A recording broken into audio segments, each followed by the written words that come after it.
안녕하세요, 여러분. 저는 30년간 노인 전문 의사로 일하며 수천 명의 어르신들을 돌본 김영수입니다. 지금은 은퇴했지만 제 경험은 여러분의 소중한 가족과 마지막 순간을 더 의미 있게 보낼 기회를 드릴 수 있습니다. 오늘 저는 여러분께 충격적인 사실을 알려드리려 합니다. 바로 어르신들이 세상을 떠나기 약 1년 전부터 나타나는, 그러나 대부분의 가족이 놓치는 5가지 신호에 대한 이야기입니다. 이 신호들은 병원에서도, 의학 교과서에서도 쉽게 찾을 수 없는 제 30년 임상 경험과 한국노인병원 데이터를 바탕으로 발견한 사실들입니다. 여러분, 지금 부모님의 작은 변화가 단순한 노화가 아니라 더 깊은 의미를 품고 있다며, 만약 그 신호를 미리 알았다면 사랑하는 사람과 더 많은 추억을 만들 수 있었다면, 이 영상을 끝까지 보시면 그 답을 찾으실 겁니다. 이야기를 시작하기 전에 한 가지 질문이 있습니다. 여러분의 부모님이나 배우자가 최근 이유 없이 체중이 줄거나 늘 피곤해 보이거나 갑자기 옛날 이야기를 자주 꺼낸다면 여러분은 이를 어떻게 생각하시겠습니까? 그냥 나이 들매 자연스러운 과정일까요? 아니면 더 중요한 신호일까요? 저는 서울의 한노인병원에서 2018년 1,500명의 환자를 분석한 결과 세상을 떠나기 1년 전 93%의 어르신들에게 뚜렷한 신호가 나타났다는 것을 발견했습니다. 하지만 놀랍게도 가족 중 이를 눈치챈 사람은 고작 14%에 불과했습니다. 한국 문화에서는 죽음에 대해 말하는 것을 꺼리는 경향이 강하지만 이 신호들을 알면 두려움이 아닌 소중한 시간을 준비할 기회를 얻을 수 있습니다. 이제 첫 번째 신호부터 이야기해 보겠습니다. 82세의 박순자 할머니는 경기도 수원에 사시는 분이었습니다. 할머니는 매일 아침 동네 시장에 가서 손수장을 보고 손주들이 오면 한상 푸짐하게 차려내는 걸 자랑으로 여기셨죠. 한국 전쟁 때도 밥 한 끼 거른 적 없다고 하실 만큼 건강과 음식에 대한 열정이 대단하셨습니다. 그런데 어느 날 딸 민정희 씨가 병원으로 찾아와 이렇게 말했습니다. 선생님, 어머니가 요즘 밥을 거의 안 드세요. 늘 좋아하시던 된장국도 한 숟갈 뜨고 말아요. 옷도 헐렁해졌고요. 혹시 암 같은 큰 병이 생긴 걸까요? 저는 즉시 내시경, CT, 혈액 검사를 진행했지만 놀랍게도 아무런 이상이 없었습니다. 6개월 후 박순자 할머니는 특별한 질병 없이 평화롭게 눈을 감으셨습니다. 첫 번째 신호는 이유 없는 체중 감소입니다. 이는 단순히 식욕이 떨어진 문제가 아닙니다. 제가 30년간 기록한 데이터를 보면 생애 마지막 1년을 맞은 어르신의 80%가 눈에 띄는 체중 감소를 겪습니다. 평균적으로 6개월 동안 체중의 58%가 줄어드는데, 예를 들어 60kg인 분이 35kg 정도 빠지는 겁니다. 놀라운 점은 이 체중 감소가 암이나 다른 질병 때문이 아닌 경우가 많다는 것입니다. 이는 몸이 단백질을 만들고 근육을 유지하는 능력이 급격히 떨어지는 신호입니다. 근육량이 줄면서 체력이 급격히 저하되고 질병과 싸우는 힘도 약해집니다. 게다가 나이가 들수록 미각과 후각이 둔해져 음식의 맛을 예전처럼 느끼지 못합니다. 2019년 한국노인학회 연구에 따르면 생애 마지막 1년을 맞은 어르신의 68%가 음식이 예전 같지 않다고 답했습니다. 더 위험한 점은 이 체중 감소가 낙상의 위험을 크게 높인다는 것입니다. 제 경험상 이유 없이 체중이 줄어든 어르신은 그렇지 않은 분보다 낙상 위험이 3배 이상 높습니다. 근력이 약해지고 균형을 잡기 어려워지기 때문이죠. 한국에서는 밥을 잘 먹어야 건강하다는 문화적 믿음 때문에 이 시기에 가족들이 어르신에게 더 맛있는 음식이나 영양제를 강요하며 스트레스를 주는 경우가 많습니다. 하지만 이는 오히려 관계를 긴장하게 만들 뿐입니다. 제가 늘 가족들에게 드리는 조언은 이 시기에는 밥의 양보다 순간의 행복에 집중하라는 것입니다. 만약 할머니가 늘 먹고 싶어 했던 아이스크림을 참아왔다면 지금은 그 작은 행복을 허락해도 괜찮습니다. 또 다른 사례를 들어볼까요? 85세의 이재호 할아버지는 부산에 사시는 분이셨습니다. 6개월 동안 7kg이 빠졌고 가족은 이를 걱정하며 계속 밥을 잘 먹으라고 다그쳤습니다. 식사 시간이 전쟁터가 됐죠. 저는 가족에게 반대로 제안했습니다. 할아버지가 좋아하는 소주 한 잔과 함께 적은 양이라도 즐겁게 먹을 수 있는 환경을 만들어 보세요. 결과적으로 이재호 할아버지의 마지막 3개월은 평화로웠고 가족은 그 시간을 소중히 여겼습니다. 만약 부모님이나 배우자가 6개월 내에 의도하지 않게 체중의 5% 이상을 잃었다면 이는 주의 깊게 관찰해야 할 신호입니다. 영양제나 보조식품으로 해결할 문제가 아닐 수 있으니 이 시간을 소중한 대화와 추억을 만드는 기회로 삼아보세요. 이제 잠시 멈추겠습니다. 여러분, 만약 부모님이 갑자기 밥을 잘 안 드시거나 체중이 줄고 있다면 여러분은 어떻게 하시겠습니까? 그냥 나이 들매의 일부라고 넘길 건가요? 아니면 더 깊이 살펴볼 건가요? 이 질문에 대한 답은 여러분의 소중한 사람과의 시간을 바꿀 수 있습니다. 이 영상을 끝까지 보시면 나머지 4가지 신호와 그에 대처하는 방법을 알려드리겠습니다. 계속해서 주목해주세요. 2번째 신호로 넘어가겠습니다. 80세의 최민수 할아버지는 인천에서 공무원으로 40년을 근무하며 단 하루도 지각한 적 없는 분이셨습니다. 매일 아침 5시 동네 공원을 3바퀴 돌며 건강을 챙기셨죠. 그런데 어느 날 아들 현우 씨가 병원으로 찾아와 걱정스러운 얼굴로 말했습니다. 선생님, 아버지가 요즘 늘 피곤하다고 하세요. 산책도 거의 안 나가시고 늘 졸려 보이세요. 예전엔 드라마를 밤늦게까지 보셨는데 요즘은 저녁 8시면 잠자리에 드세요. 우울증일까요? 아니면 치매 초기일까요? 저는 혈액검사, 심장검사, 뇌 MRI까지 진행했지만 놀랍게도 모든 결과가 정상이었어요. 하지만 1년 후 최민수 할아버지는 평화롭게 세상을 떠나셨습니다. 2번째 신호는 별표 이유 없는 지속적인 피로감 별표입니다. 이건 단순히 좀 쉬면 나아지겠지 하는 피로가 아닙니다. 아무리 쉬어도 회복되지 않는 깊은 소진 상태를 말하죠. 2020년 한국노인의료연구소의 조사에 따르면 생애 마지막 1년을 맞은 어르신의 85%가 이런 증상을 보였습니다. 이 피로감이 생기는 이유는 3가지입니다. 첫째, 몸의 에너지 생성 효율이 떨어집니다. 세포가 에너지를 만드는 능력이 급격히 줄어드는 거예요. 둘째, 심장이 혈액을 보내는 힘이 약해집니다. 혈액검사에서 이상이 없어도 세포에 필요한 산소 공급이 부족해지죠. 셋째, 뇌에서 의욕과 에너지를 조절하는 물질이 감소합니다. 이로 인해 활력이 뚝 떨어지는 겁니다. 가장 흔한 증상은 피로의 파도 현상입니다.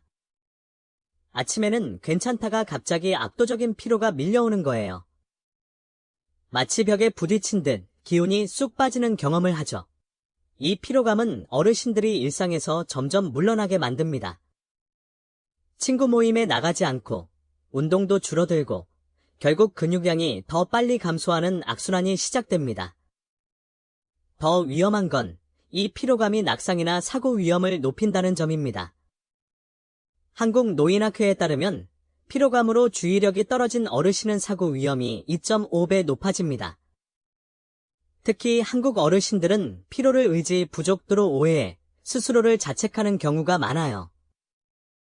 내가 게을러졌나 라며 억지로 활동하려다 오히려 상태가 악화되기도 하죠. 제 환자 중 83세의 강옥희 할머니는 평생 바쁘게 살아오신 분이셨어요. 갑작스러운 피로감에 내가 나약해졌나 라며 억지로 집안일을 하려다 결국 쓰러지셨죠. 제가 가족들에게 드린 조언은 이랬습니다. 이 시기에는 활동을 강요하기보다 의미 있는 휴식을 돕는 게 중요합니다. 구체적으로 어떻게 도울 수 있을까요? 첫째, 어르신이 하루 중 가장 기운이 좋은 시간을 파악하세요. 대개 아침 시간이죠. 그 시간에 짧은 산책이나 대화를 계획하세요. 둘째, 짧은 활동 후 충분한 휴식을 보장하세요.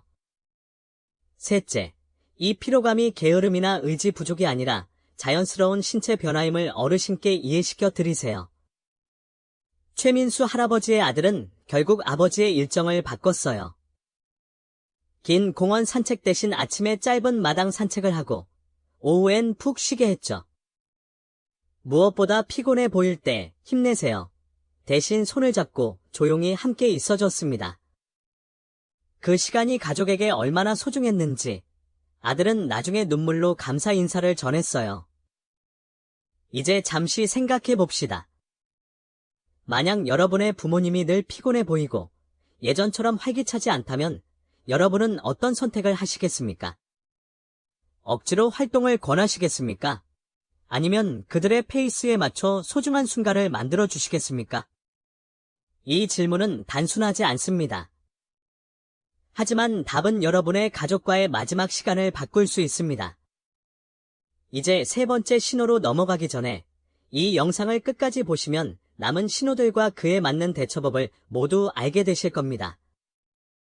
계속 집중해 주세요. 세 번째 신호로 들어가겠습니다. 79세의 윤정희 할머니는 대전에서 평생 교사로 일하며 활발한 성격으로 동네에서 유명하셨습니다. 손주의 결혼식에서도 늘 중심에 계시던 분이었죠. 그런데 어느 날 손녀 지은 씨가 병원으로 찾아와 이렇게 말했습니다. 선생님, 할머니가 요즘 자꾸 50년 전 돌아가신 할아버지 이야기를 꺼내세요. 심지어 어제는 돌아가신 외조모가 부른다고 하셨어요. 치매일까요? 아니면 정신적으로 문제가 생긴 걸까요? 저는 뇌 검사를 진행했지만 경미한 뇌 위축 외엔 치매 징후가 없었습니다. 8개월 후 윤정희 할머니는 꿈에서 할아버지를 만났다고 말씀하신 다음 날 아침 평화롭게 눈을 감으셨습니다. 세 번째 신호는 별표 관심과 의식이 내면으로 향하는 것 별표입니다. 이는 단순한 건망증이나 혼란이 아닙니다. 제 30년 관찰 결과 생애 마지막 1년을 맞은 어르신의 77%가 이런 변화를 보였습니다. 현재보다 과거, 현실보다 추억에 더 몰두하는 거죠. 왜 이런 현상이 나타날까요? 첫째, 뇌로 가는 혈류의 미세한 변화가 생깁니다. 사고와 결정을 담당하는 전두엽과 기억을 관장하는 측두엽의 혈류가 줄면서 오래된 기억이 더 생생해지는 현상이 나타납니다. 둘째, 뇌 내 화학물질 균형이 바뀌며 오래된 기억과 연결된 경로가 더 활성화됩니다. 그래서 먼 과거의 기억이 선명하게 떠오르는 거예요. 놀라운 점은 이 시기에 어르신들이 종종 이미 세상을 떠난 가족이나 친구를 보고 대화한다고 느끼는 경우가 많다는 겁니다. 한국 호스피스 연구에 따르면 말기 환자의 55%가 이런 임종 전 방문 경험을 한다고 보고했습니다. 가족들은 이를 정신 이상으로 오해하기 쉽지만 이는 매우 자연스러운 과정입니다. 한국을 포함한 아시아 문화권에서 이런 현상은 조상이 마중 나온다는 이야기로 자주 전해지죠. 하지만 위험한 점도 있습니다. 이 변화로 인해 현실적 판단력이 떨어질 수 있어요. 돈 관리나 중요한 결정을 내리는 데 어려움이 생기고 낯선 환경에서 길을 잃거나 혼란스러워할 가능성이 커집니다. 또 대화나 모임에 관심이 줄고 조용히 혼자 있는 시간이 많아집니다. 이는 어르신이 가족을 사랑하지 않아서가 아닙니다. 단지 마음이 내면으로 향하고 있을 뿐이에요. 윤정희 할머니의 손녀는 할머니가 결혼식에서 조용히 구석에 앉아 계신 걸 보고 행사를 즐기지 않으신다고 오해했지만 나중에 할머니는 그날이 인생에서 가장 행복한 날이었다고 말씀하셨죠. 표현 방식이 달라진 것뿐이었어요. 이 시기에 가족이 할 수 있는 가장 중요한 일은 그들의 이야기를 들어주는 겁니다. 때론 현실과 다른 이야기도 부정하거나 바로잡으려 하지 말고 그 여정에 함께 있어주세요. 실용적인 조언으로는 낯선 장소보다 익숙한 환경을 유지하세요. 옛 사진첩이나 추억의 물건을 함께 보면서 대화를 나누는 것도 큰 위로가 됩니다. 그리고 어르신이 누군가를 봤다고 말할 때 이를 부정하지 마세요. 그들에게는 매우 실제적이고 의미 있는 경험이에요. 이제 네 번째 신호입니다. 77세의 정우철 할아버지는 대구 출신으로 군 장교 출신답게 철저한 자기관리로 건강을 유지하셨습니다. 그런데 어느 날부터 작은 감기에도 쉽게 걸리고 상처가 잘 낫지 않기 시작했어요. 6개월 동안 3번이나 폐렴으로 입원하셨죠. 가족은 왜 갑자기 면역력이 약해진 걸까요? 라며 걱정했습니다. 모든 검사에서 면역체계는 나이에 비해 정상이었지만 9개월 후 정우철 할아버지는 가벼운 독감에서 시작된 합병증으로 세상을 떠나셨습니다. 네 번째 신호는 별표 신체 방어력의 급격한 약화 별표입니다. 나이 들며 면역력이 서서히 떨어지는 건 자연스럽지만 생애 마지막 단계에서는 그 속도가 급격히 빨라집니다. 2021년 한국노인의료 데이터에 따르면 임종 1년 전 어르신의 83%가 지속적인 면역력 저하를 겪었습니다. 병원균과 싸우는 방어세포의 기능이 급격히 떨어지고 만성 염증 상태가 건강을 악화시키죠. 특히 평생 건강했던 분들에게 이 변화가 더 두드러집니다. 상처 회복이 느려지고 약에 대한 반응도 둔해집니다. 더 주의할 점은 어르신의 감염 증상이 젊은 사람과 다르게 나타난다는 겁니다.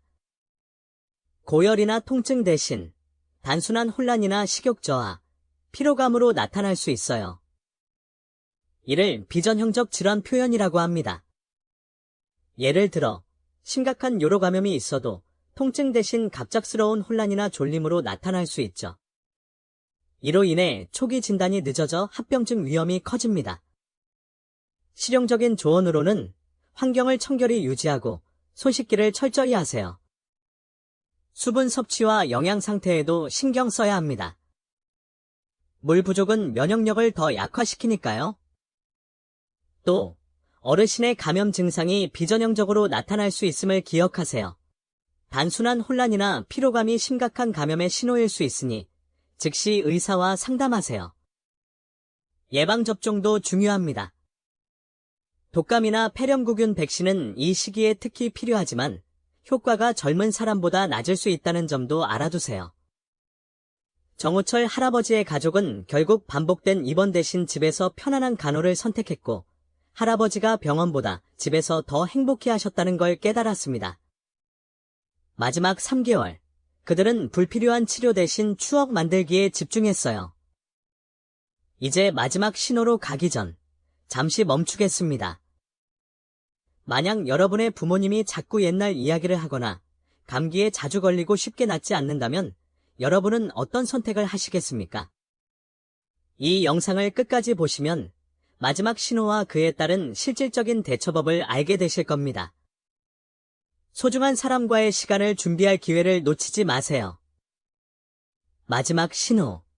5번째 이야기로 들어가겠습니다. 84세의 한옥순 할머니는 강원도 춘천에서 평생 농사를 지으며 가족을 위해 헌신하신 분이었습니다. 손자들이 올 때마다 직접 만든 나물 반찬을 내놓으며 웃음을 잃지 않으셨죠. 그런데 어느 날 딸 수진 씨가 병원으로 급히 찾아와 말했습니다. 선생님, 어머니 손발이 자꾸 차가워지고 숨을 쉴 때 이상해요. 가끔 숨을 멈췄다가 갑자기 크게 쉬세요. 피부도 푸르스름해 보일 때가 있어요. 심장에 문제가 생긴 걸까요? 저는 심전도, 혈액검사, 폐 기능 검사를 했지만 모든 결과는 정상이었어요. 4주 후, 한옥순 할머니는 잠을 자다 평화롭게 세상을 떠나셨습니다. 5번째 신호는 별표 호흡과 혈액순환의 변화 별표입니다. 임종을 3개에서 6개월 앞둔 어르신들에게 독특한 호흡 패턴이 나타납니다. 깊고 빠른 숨을 쉰 뒤 잠시 숨을 멈추는 패턴이 반복되는 거죠. 2019년 한국 호스피스 협회 연구에 따르면 임종 전 어르신의 72%가 이런 변화를 보였습니다.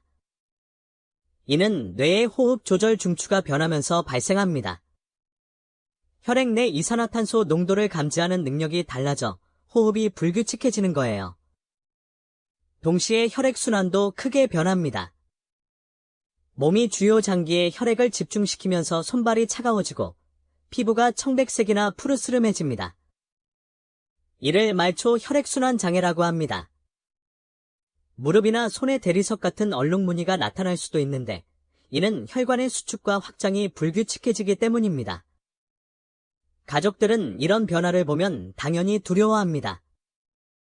숨을 제대로 못 쉬시는 것 같아요.